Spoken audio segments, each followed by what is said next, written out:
Gakenke aha ni mu ntara y'Amajyaruguru haravugwa inkuru y'umwarimu wafatanywe ihene n'intama akekwaho kuba yazibye.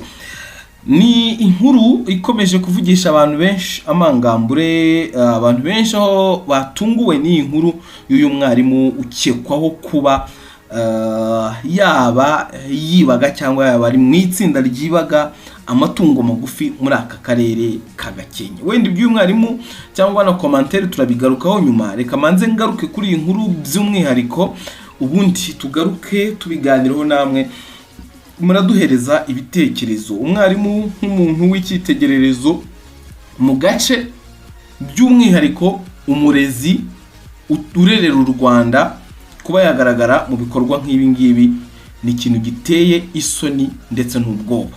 Reka manze ngaruke kuri iyi nkuru. Ni inkuru ivuga yuko abaturage bo mu mudugudu wa Karambi, akagari ka Buheta, umurenge wa Gakenke, mu karere ka Gakenke, bavuga ko baguye mu kantu nyuma yo kumenya ko umwarimu wigishaga mu rwunge rw'amashuri rwa GS Kamubuga akekwaho kugira uruhare mu bikorwa byo kwiba amatungo no kuyabagira iwe. Ibintu bibangamiye indangagaciro cyangwa ibintu bidahuye n'indangagaciro z'umwuga w'uburezi. Uyu mwarimu witwa Uwazigira Marcel Clement, ufite imyaka 35, yafashwe mu gikorwa cyakozwe ku bufatanye bw'inzego z'umutekano nyuma y'amakuru yavugaga ko iwe hakorerwaga ibikorwa byo kubagira amatungo cyangwa kuba bahabagira amatungo akekwaho kuba yibwe. Inyama zikajyanwa n'ababagaga bakazigurisha ahandi hantu nko mu maresitora. Abaturage bavuga ko nubwo hari hashize igihe akekwaho ibi bikorwa nk'ibi, kubifatirwamo ni igihamya no gusanga umwe mu bagombaga kubera abana urugero ari we ubikekwaho, byabateye ngo agahinda ndetse n'isoni. Ni n'ikimwaro by'umwihariko. Urumva uyu mugabo ni ikimwaro, n'urubwa yambitse abarezi muri rusange, ariko n'urwego akorera, ariko n'urwego rwe cyangwa n'abaturage bo muri ako gace batewe isoni cyangwa bari no kwibaza ni ibiki ahereza abana babo, ni icyo abigisha mu kuri.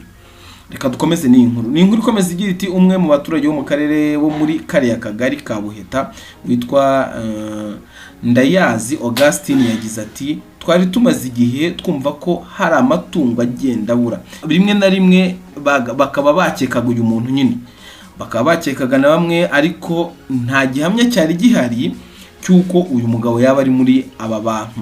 Uyu muturage akomeza agira ati kuba twumvise ko ari mwarimu ukekwaho kubigiramo uruhare biradushenguye.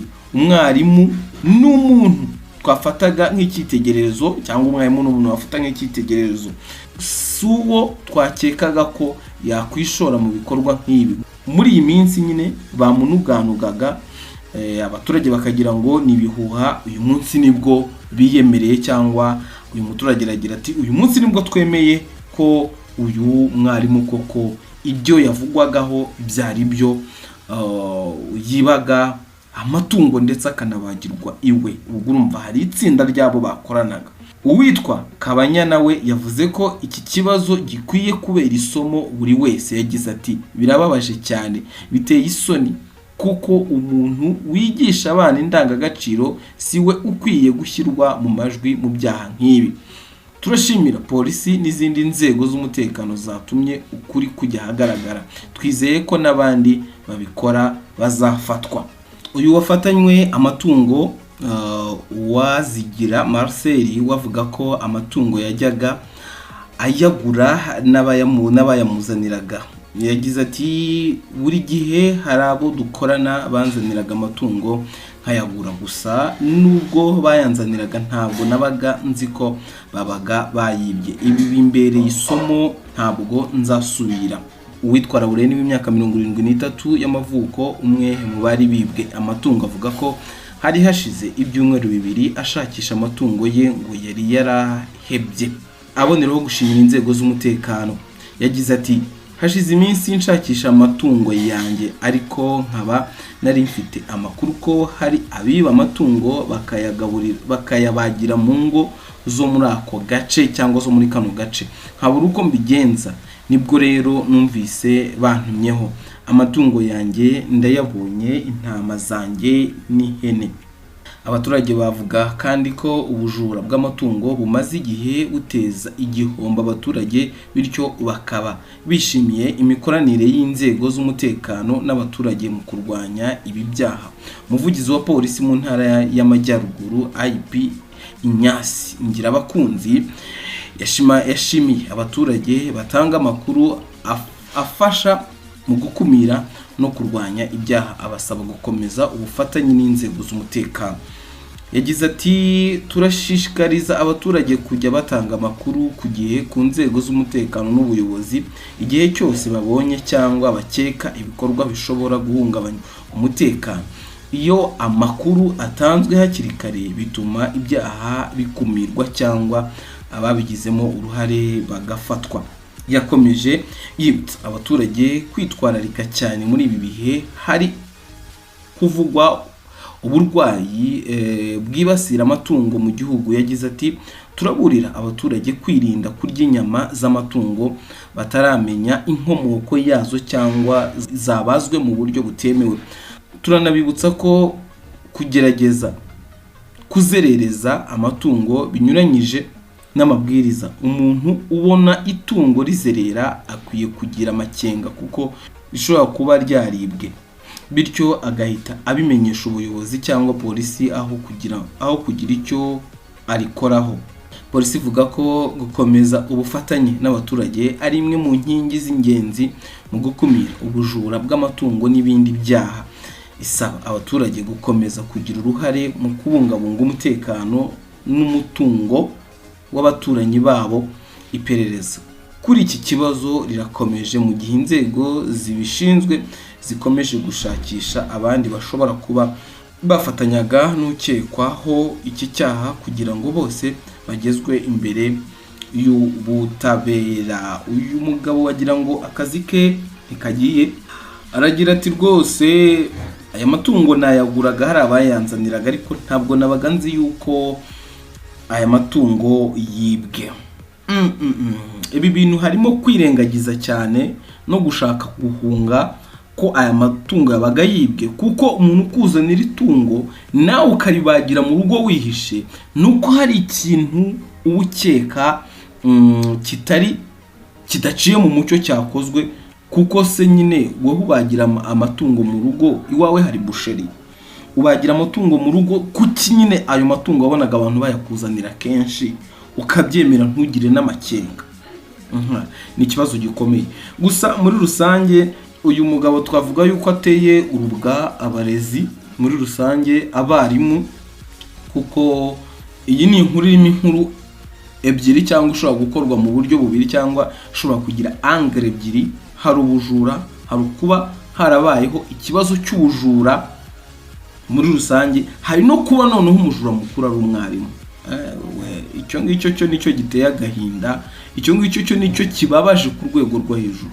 Kuba hakorwa ubujura bwajujubije abaturage, biba amatungo yabo bakayabagira mu ngo. Hari n'ikibazo cy'icyorezo kiri mu matungo. Aya matungo abagwa birumvikana ntago apimwa, inyama zigurishwa amaresitora niyazigura, ni ibintu biba bigiye kugaburirwa abantu benshi. Noneho umuntu uhedinze ibyo bintu, master plan w'ibyo bintu, uyoboye ibyo bikorwa byose akaba ari umwarimu uri gukekwaho icyo cyaha.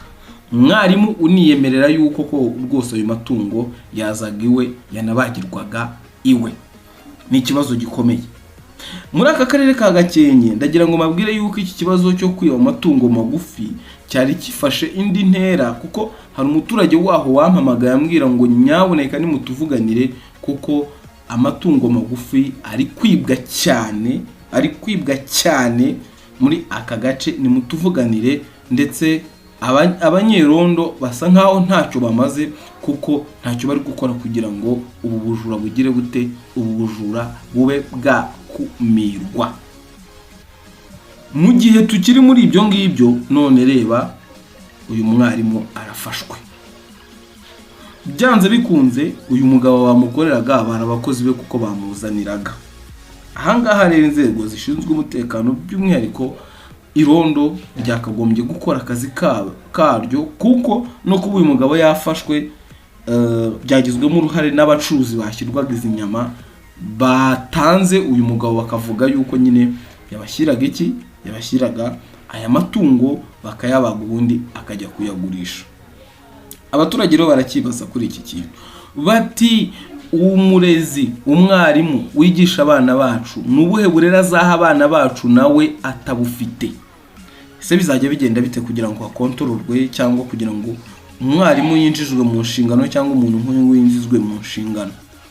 Ese koko birakwiye yuko mwarimu usibye kuba yakwigisha abana siyanse, ese mu bigendanye n'ubuzima bwa buri munsi, mu bigendanye n'imibereho isanzwe, mu mibereho rusange, uyu mwarimu abayeho ate? We ni iki kintu ahereza abana? Ese abasha kubahereza we icyo adafite?